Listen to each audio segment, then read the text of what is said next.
In today's video, we're going to cover everything you need to know if you're considering selling a home in 2023. And even if you're not considering selling a home right now or in the near future, my hope is that this will still be interesting content for you because we're going to go through everything you can think about preparing to bring your home live, going through the process of hiring an agent. It's really meant to be an open conversation, one-on-one conversation about the process of listing your home. So sit back, relax, get ready to take some notes. Let's have a great conversation about selling your home in 2023.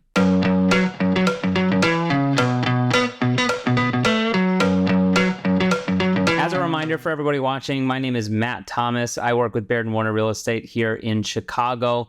My focus every single day is working with buyers, sellers, investors, and tenants in the Chicagoland area, helping them accomplish their real estate needs. Over the past few years, I've been fortunate enough to help many people bring their home to market and sell successfully. And this video, this isn't meant to be a sales pitch specific to my business, but what we are going to talk about is some of the lessons I've learned in bringing properties live and have a larger conversation about what you should think about, consider, prepare for if you're going into this situation. So first up, let's talk about the questions that I'm asked most often when going into listing presentations. I meet with a lot of sellers, some that choose to hire me, some that don't. But in those conversations, there's some fairly common questions that come up throughout the conversations. The first and maybe most obvious is, why should I hire you? People want to know directly why they should hire an agent or maybe a particular brokerage type over any other brokerage model. Their next question is always, what's happening in the market? People are curious about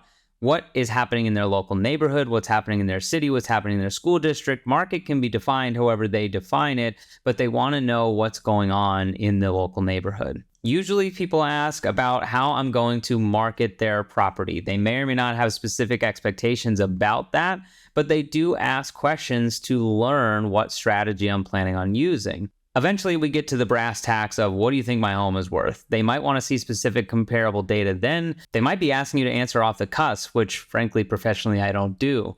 But many people want to know their value of their home in that conversation. And lastly, what does it cost to work with you? People understand that working with real estate agents is not a free service when they're selling their home. They want to know how much it's going to cost and what they're actually going to get for the money they're spending on those costs. So those questions, almost without fail, come up at some point during my listing conversations. And I would say that it's fair for you to be asking those questions of anybody you're sitting with considering listing your home. The first question that I'm asking when I'm in these conversations with any seller is, why are you selling? At a very basic level, explain the story to me of why you want to move on from this property. Is it strictly a financial move? Is it a lifestyle decision? Are you downsizing? Are you upsizing? Is there immediate pressing timeline involved? Is there some moving factor, or maybe you've changed jobs and there's a timeline I need to be aware of separate of the sale that would impact things? There is always a story. Every seller is unique and each situation is unique in bringing properties to market. So what I'm trying to figure out is, what is most important to a seller? It might sound logical to you that, of course, people who sell their homes want to make the most amount of money possible. That's true in many situations, but I also think there are extenuating circumstances which play into things. Sometimes people want to move quick. Sometimes they want to move slow. Sometimes they need to sell because they need the money for another investment. Sometimes they're trying to downsize and put money away for retirement. But the motivation drives how that seller behavior is going to continue throughout the process. And the better you can explain why you need to do something to your agent, the better you prepare them to take you through the process. Part of knowing why you want to move is knowing what you want to make. I caution myself with saying this because I do think people get so focused on the numbers and they lose track of reality or market conditions a little bit compared to what they actually want to make. Those are two different numbers. But I do think it's important to know, okay, what do you owe on your mortgage? What do you owe if there's any liens against property? What do you have to clear in terms of taxes after the sale? And how much money will that leave you in pocket? I want to help clients prepare for the reality of a situation. And that's not only anticipating what they owe. For example, if there's a mortgage on the property, what are you going to have to pay back to the lender who owns that lien? But more importantly, what are the taxes, fees, hidden costs that people don't really think about? I'm pretty transparent that selling a home can be very painful. It costs somewhere between 2.5% to 3%. So breaking into those costs and making sure that you understand, okay, you might sell for $500,000 using a round number. What's your actual take home after you pay the bank, after you pay the state of Illinois, after you pay Cook County? Everything settles. What's the money you're going to have in your pocket? And oh, by the way, don't forget, you're probably going to have taxes on that unless you're deferring it into another investment. So how do you prepare for that as well? So these conversations should be happening early. Your motivation and the exact numbers you need to see, because that all plays into the reality of the situation before we get into the marketing side, before we start talking about market conditions. You really want to understand what you need financially and what you need in terms of your motivating force behind the sale. So you have identified you want to move, you know why, you know what you need to make. Now you're probably at the point of interviewing realtors. You have a few different models. There's really three basic models that come to mind when you're hiring real estate agents. The first, this is the simplest and least expensive, but also probably the lowest value service. This is a flat fee real estate agency. You're going to hire a brokerage who, for a flat fee, which could be as low as several $100s, could be a couple $1,000s, will get your listing online on the MLS, a multiple listing service, to syndicate out to other listing sites.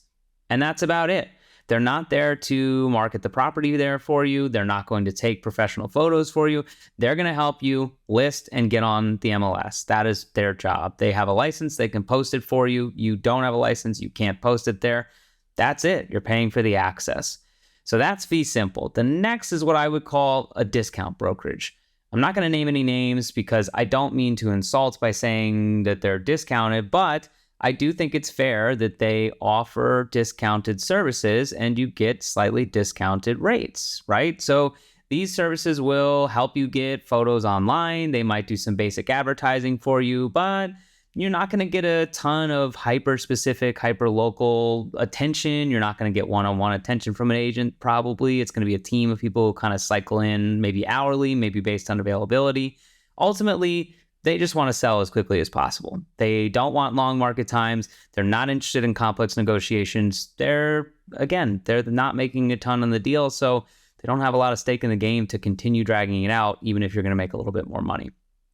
The last option, this is what I fall under, is a full service brokerage. So this would be somebody who is there to represent you from start to finish, from the pre-planning, marketing, staging, photos, videos, everything online, negotiation. They're going to take you through the entire real estate process, but it's not cheap. This will be the more expensive options. Normally, and I say normally with caution because there is no, common expectation for commissions, but here in Chicago, we often see somewhere between 5 and 6% for list sides. So if you're thinking 5%, that's going to be broken into two different payments. One goes to the list side, one goes to the buy side. It's probably going to be 2.5% each direction, so that each agent is compensated in the transaction. So yes, if you are looking for cheaper options, they're out there. I tend to believe that you get what you're paid for in commissions. So if you're going to go for the flat rate just to get online, expect to negotiate the entire transaction yourself. You don't get real estate assistance. You're not going to have somebody to guide you. You're probably not going to get any expertise, advice, or mentorship to get you through. You just got to figure it out. If you go the full service route, it should be relatively low touch for you. I mean, yes, you still have to make decisions. It's not our home. We can't make those for you, but you get to rely on somebody who brings a team and experience to the table. And there's a big difference there. An important distinction on commissions, you are going to pay the full bulk of it as a seller, at least in most areas in the United States. That's going to be split between a buyer's agent and the seller's agent. So let's say you agreed to that 5%. You're going to split it two ways. 2.5% is going to go to your listing representation. 2.5% will go to the buy side representation for coming into your home. There are situations that arise, and in some states it's called dual agency is allowed, where a buyer could be unrepresented, approach your listing agent to make an offer on your home, and theoretically the agent could represent both sides. I holistically do not believe in this approach. I think that you can't represent both parties fairly, so I choose not to do it. If a party wants to come to the table that doesn't have an agent representing them, I'm happy to work with you as your representation, and we'll just cut the commission for that side. They can represent themselves. Maybe they'll hire an attorney, but I choose not to muddle the waters and represent both parties. I don't effectively know how to represent a buyer and a seller when they're going head to head against each other. Breaking down what a full service realtor actually is. I think a lot of people get confused here just thinking that they're just realtors that charge more, but in reality, what you're actually paying for is a full service suite and a team that is dedicated to doing certain functions. So just using myself as an example, when you bring me on to take your listing live, even before we get into going live on market, there's an entire string of professionals you're going to meet with to help you prepare for that, including staging professionals, including photographers, including videographers. We're going to have drones come out and film the area to make sure we have some nice overhead sweep shots. There's a lot of pre-planning and work that goes into getting your home not only looking great, but then servicing on the back end, having admin staff to make sure the paperwork is filed and we can go live legally on the multiple listing service. All of that is taken care of with a full service brokerage. And it's not just by me. I'm not doing it myself. I don't run out with the drone and the camera and the video. I used to when I was getting started, but I've gotten to the point now where I have the right resources in place who are trained to do those things for you and for me to optimize your listing and make sure that everything comes out the way it's supposed to. So that's the essence of a full service brokerage. Are you paying more? Absolutely. But in reality, what you're getting is a lot more, not only in the form of your marketing presentation and package, but in the actual team that is there to support you from start to finish in selling your home. All that together makes a huge difference. It's not uncommon for me to get feedback from clients that the photos we take, the videos we create of their homes are the sexiest or the coolest that their home has ever looked. I've even had clients say, wow, I don't know why we're moving, our home looks amazing. So that's what we're going for. If you're not getting that type of reaction with your listing, you might be doing something wrong. Ideally, you want to be the sexiest looking thing on the block, and part of our job as the listing team is to help you get there. So find a full service team that can take you from start to finish, assuming you are looking for that level of service. There's no right or wrong answer. Again, it all comes down to your comfort level and how much work you want to do. You can file your taxes online by yourself, or you can hire a consultant to file them for you. Real estate is very similar. Choose your own adventure and how involved you want to be in selling your home. If you are going to interview agents, whether they're discount brokerage agents or they're full service agents, whatever it is, there are some questions I think that are fair to ask and that you should keep in mind when interviewing. Unfortunately, the one that I think comes up the most is one of the least impactful in my opinion. Many people ask me, how long have you been doing this? I dislike that question because I know agents who have been doing it for 25 to 30 years that haven't closed as many deals as agents who have been doing it for 3 to 5 years. So it's not the length of service that matters, it's the execution during that length of service, in my opinion. So I would frame those questions in a slightly different way. I would focus on how the agent has actually performed, bringing up metrics that you care about. So for example, how many homes do you sell in a given year? Do you work with sellers or buyers primarily? Do you have a specific area of focus or other homes that you've sold in my neighborhood that we could look at as reference? All of those are great questions at refining yourself in and getting better results, better confidence in your agent moving forward, because you know they've done business, you know they've done business locally, you know they've done business in similar asset classes to your home. That's much more impactful information than asking how long somebody's been doing something. Out of context, some of this data probably feels overwhelming, but think about it like this. Your average agent here in Chicagoland does single-digit number of transactions a year, and it's low single digits. So if you're talking with somebody who tells you they sell 10, 15, 20 plus homes in a year, you're talking to somebody who's in the top 10, 5, maybe 1% of the city in terms of selling real estate. So take some confidence that if you get somebody who does many transactions throughout the year, they know what they're talking about. They can deliver a high level of service for you based on experience alone. Once you get past the do you sell in my neighborhood, how many homes do you sell conversation, you want to understand how successful they are at selling a home. It's not just about bringing a number of listings live. I know many agents who bring 100 listings live in a year, but they only sell 50 of them. So are you looking to be a 50-50 shot of selling when you go live with somebody? You want to know that the agent you're working with has a high close rate. If they bring 10 listings live on market this year, are they closing 8, 9, or maybe even 10 of them? That's important to know. Maybe a different way to reframe it would be, how many listings do you give up in a year? How many listings do you lose in a year after you brought them live on market? You want to make sure that you have representation that's going to be successful. And the best way to do that is to gauge, are they successful on other deployments, on other homes in your area?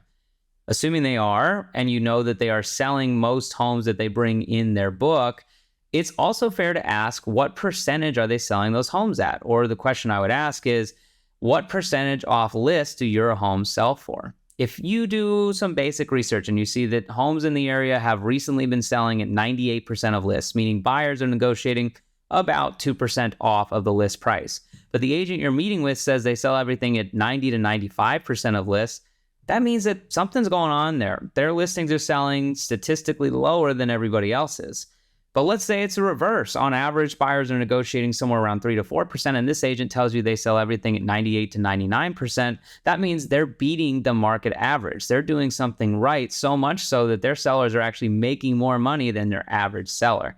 That's what you're looking for. So find somebody who's doing an active amount of business, enough that they have great experience, and then have them back it up by showing you that they're getting sale value from those listings. They're not just giving it away at a discounted price. Finally, I think it's fair to ask how long their listings last on market. The goal in understanding this is to see if they're selling with or above the market pace. If you know homes are selling in 17, 20 days, but their average market time is 45 to 60, something's wrong. Their pricing strategy is not working with the current market expectations, and they're selling much slower. If they're selling homes in the first weekend and they're beating it by 2 weeks, they're doing something exceptionally well. Their pricing strategy clearly draws enough interest that they can justify selling quickly. So you want to be aware of how much they're selling the home for, how long it's taking them to sell it. All that plays into creating a confident picture in how you're going to work with somebody. In the background of this all, again, context is everything. So you need to have some basic understanding of the market you're in. If you don't know how well things are being negotiated, you can't really compare what an agent tells you to anything. You have no reference point. So let's talk about a few stats that I think play into things. Number one, month supply of inventory. This sounds like realtor talk. It is realtor talk. You probably heard me say it before. Some of you just rolled your eyes, I'm sure. Month supply basically explains that if we divide the number of active listings on market by the number of closed listings on market in the last 30 days, we get an accurate representation of how fast listings are selling or the success rate at which they're selling. So if we find month supply of inventory is 3, for example, that means 1 in every 3 homes in the trailing 30-day period is selling on market, or you as a seller have a 33% chance of closing successfully. So that matters because when we get a month supply of inventory, anything 3 or below is an extreme seller's market. 3 being seller friendly, 1 being like extreme seller friendly. There's buyer frenzies and they're bidding everything up. Once we move to that 4 or 5, even 6 month mark, now we're in a more balanced market. That's when nobody's really winning or losing. It's just fair negotiations.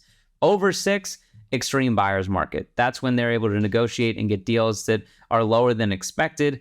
We haven't seen a market over 6 in Chicago in 10 plus years. Some haven't seen that in 20 plus years. It's a harder thing to find depending on where you're at. But the reality is right now, most areas are 3 or sub 3 months inventory, meaning it's about a 30% chance, a 33% chance that you're going to sell your home in any given month. So now you understand the probability you're going to sell. Now look at actual hard numbers. For example, what's the median sale price for similar assets, similar product categories, same bedroom count, similar square footage homes in your area? If you can figure out sort of what the median is or where things are selling, you can set some proper expectations for yourself before you go through the pricing strategy. Days on market is important to know because it gives you an idea of how well you're competing with everybody else. If the average market time is 14 days, remember, average market time only tracks closed sales. So that means the sales that were successful close in an average of 14 days on market. So if you want to be successful, you should be gauging against that number. If you get to 14 days and you haven't had any offers, that's probably not a great sign of success. You are trailing behind where you should be compared to the market average, and it probably means your pricing strategy is being rejected by the market. Once you feel confident with the numbers, you know the area, you know that your agent knows the area, you know your agent outperforms in the area. Now we get into the fun stuff. This is the marketing strategy of your property. My focus when I'm bringing a property live is exposure. As many eyeballs as possible on that property, whether that's through social media, whether it's through cold calling, whether it's through live events and mailers. Doesn't matter what they are choosing, the agent you hire is choosing. All that matters is that they're getting the most amount of exposure possible. This is why when I talk about the importance of hiring an agent that uses something like social media, I think it's so valuable because I can create a video on social that might get several thousand views, and of those several thousand views, maybe it gets 1, 2, or even 3 more showings on a listing. That can be fundamentally the game changer between closing that listing and not closing that listing. Maybe one of those three makes an offer. Maybe all of those three make an offer and we're in a bidding war. How you get people to see your listing is important. And I think too often people forget about that when they just throw things online. They put on the MLS, the multiple listing service, it syndicates to Zillow or Redfin or whatever, and then they just leave it. They ignore it. They assume that buyers are eventually going to find it and they'll come to them.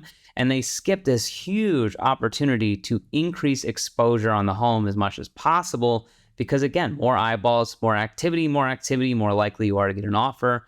The more likely you are to get an offer, the higher likelihood you have of selling quickly. Exposure works in tricky ways. It's not only buyers that I'm targeting when I'm putting things out there. Let's just take the example, a listing comes live and I share a story on Instagram about it so that somebody can interact with it and maybe reach out for more questions.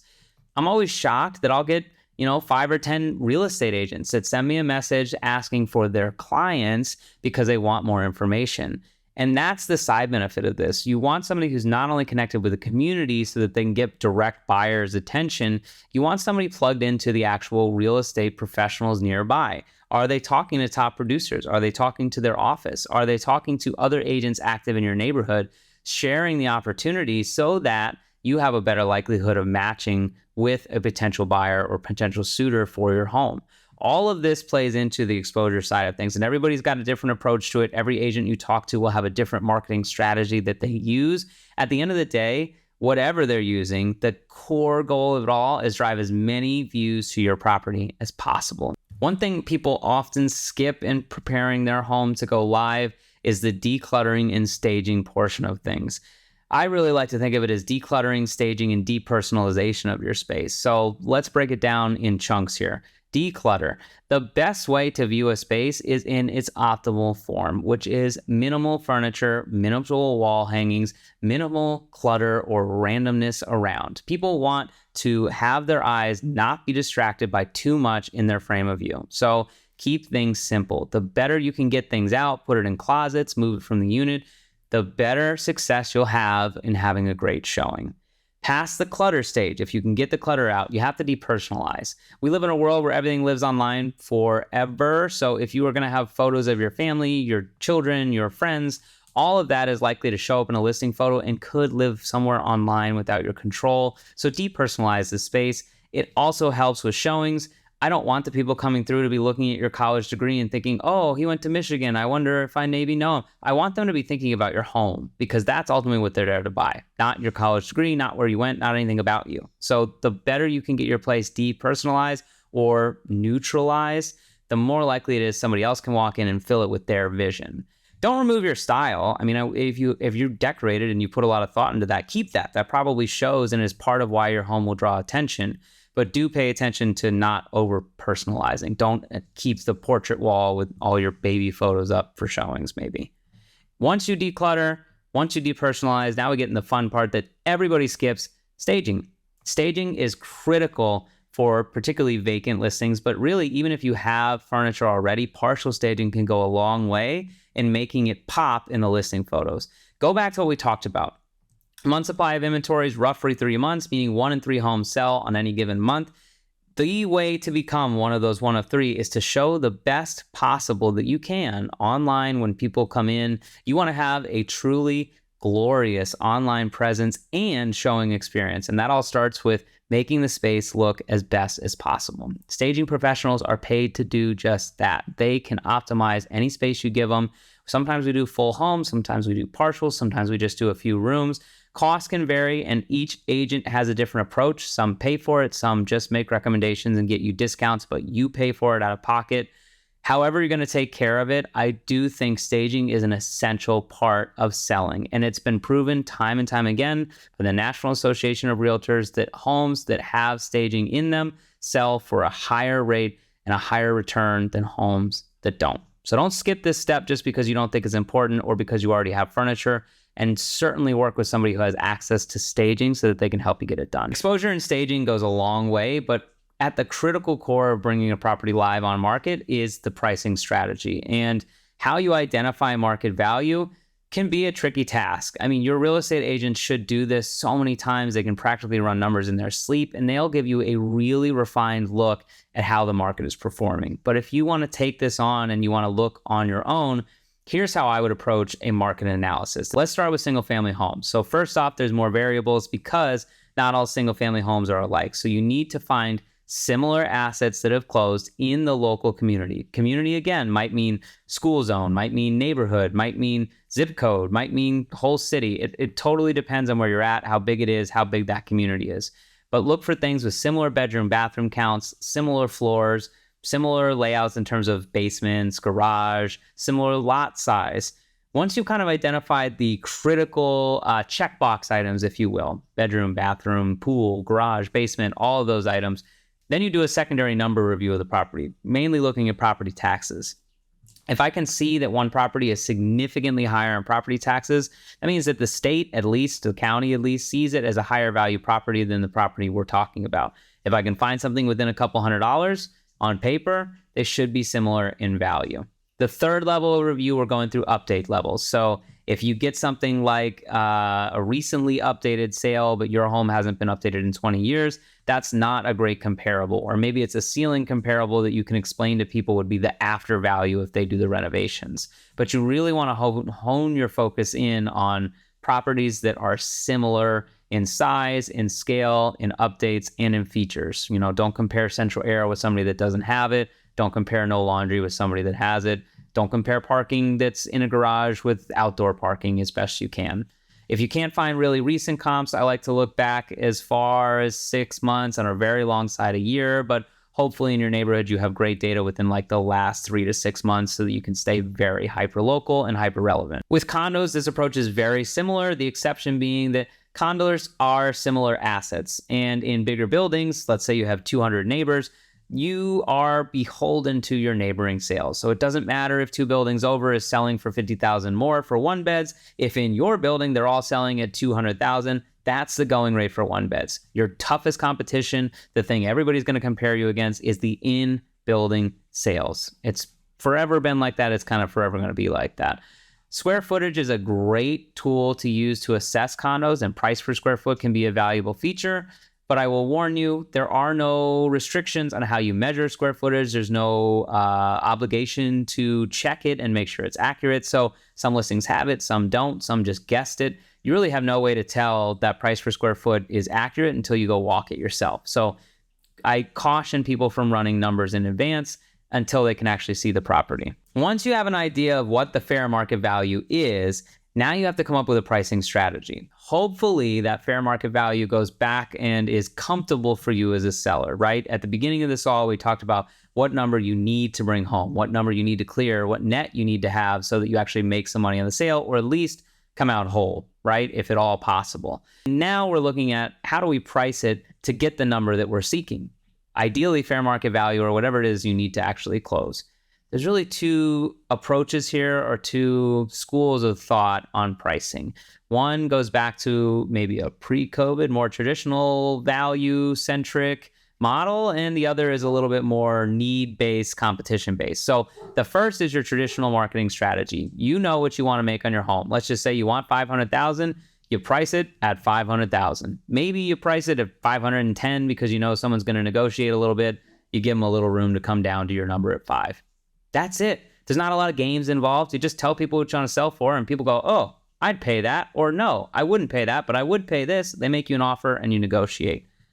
The other side of this strategy is you know you want $500, so you list it for $75 or maybe even $450, and you drive so much competition because you're undervalued and everyone knows it, and the market rushes to get in a short period. They bid it up, and maybe you close at $515 or $525. This is a new market reality that really only works when we're in a super competitive marketplace. So, for example, if you're in a market that has like 1 to 2 months inventory, you're probably seeing everything priced low or slightly low and getting bid up. If you're in a market that's more balanced, you're probably going to see a lot more negotiation or pricing at value. The approach you choose should align with your values, your goals, and your risk tolerance. You know, there is always a risk if you list at $475, it only gets bid up to $485, and now you're sub $500. So are you comfortable with that?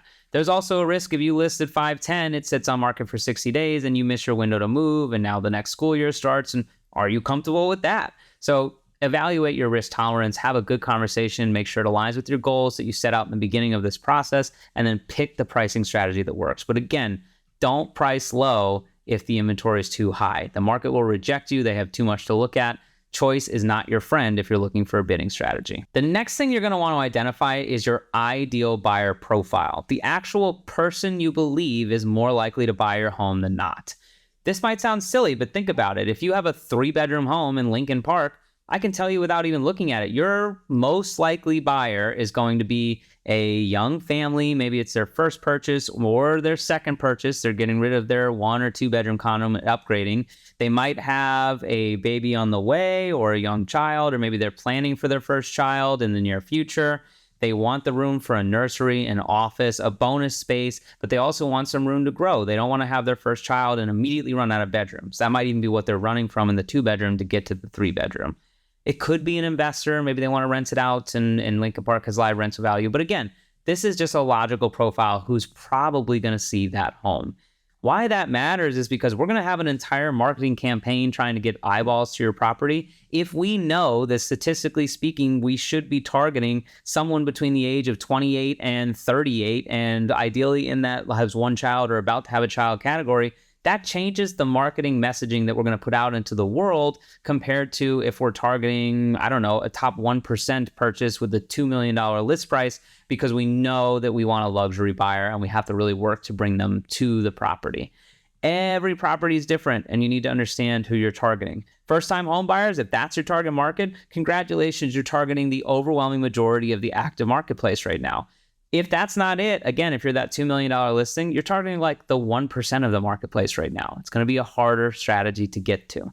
But if you can understand your buying profile, you can put some emphasis into targeting the right messaging. Now we've got a plan. We're ready to bring you live on market, at least in theory. We need to just go through some pre-listing checklist items that I always recommend. People sometimes skip these. There's probably some debate on some, but let's talk about them anyway. Pre-home inspection or pre-listing inspection. I do think if you have a single family home, it often makes sense to hire an inspector and do a pre-listing inspection. Buyers are going to find that stuff anyway. You might as well get ahead of it. You can do some simple repairs and maybe save yourself a lot of money down the line. If you're in a condo, you might not need a pre-listing inspection. Just anticipate they're going to find some wear and tear stuff, and they're probably going to ask for credits for it. So just go into it knowing that that little thing you meant to fix and never did, the buyer's going to see and expect you to fix it too. Wrap your head around it now and you'll avoid some headaches later. I would also prepare any common questions you know the buyer's going to ask. So single family home, have your updates ready. When was the roof done? When was the tuck pointing done? Do you have any structural issues? Has it ever flooded? When was the last time you had the support beams checked? When was the last time you had the sewer scoped? Anything that you can share with a buyer that would be valuable is fantastic. On the condo side of things, make sure you get those condo questions answers, or at least have a basic knowledge of them. What are your reserves at right now? What are your rental restrictions? Any projects coming up? Any recent special assessments or known special assessments in the near future? Anything you can tell the buyer, again, to make it easy for them to consume the property and more likely to turn in an offer, is all valuable information. Eventually, if you do this right, you're going to get somebody who comes to your property, they're going to fall in love and going to make you an offer. You have 3 options when you get an offer. You can counter, go back and forth. Maybe they're low, you want to come down a little bit and meet them in the middle. You can outright reject. No, I absolutely won't consider that. Thank you anyway. You can accept. Believe it or not, you can just say yes. If you like what they put on paper, you don't have to counter. You don't have to go back and forth. It's not a game. You can just accept it. The countering phase of this can be multiple counters, and we can counter on several different terms. It's not always just on price. It could be the close date. It could be the amount of earnest money that somebody puts down. Maybe they need to find a place or sell a place, and there's some complicated nature there, or they want to waive inspection and go as is. There are plenty of negotiation levers that get pulled, but counters are not just a financial conversation at all points. And there are often several counters. We might go back 5, 6, 7 times before we ultimately reach, hopefully, neutral ground in the middle. The last thing I want to talk about is maybe a little bit controversial, but I'm not a big believer in open houses. I haven't been for many years. I've been pretty vocal about it. If you see any of my content, I think of it like fishing. There's just low odds you're actually going to get a buyer from it. I see why agents do it. It's a great way to show their face and meet new potential clients. But statistically speaking, the National Association of Realtors says that less than 5% of buyers find the actual home they purchased through an open house.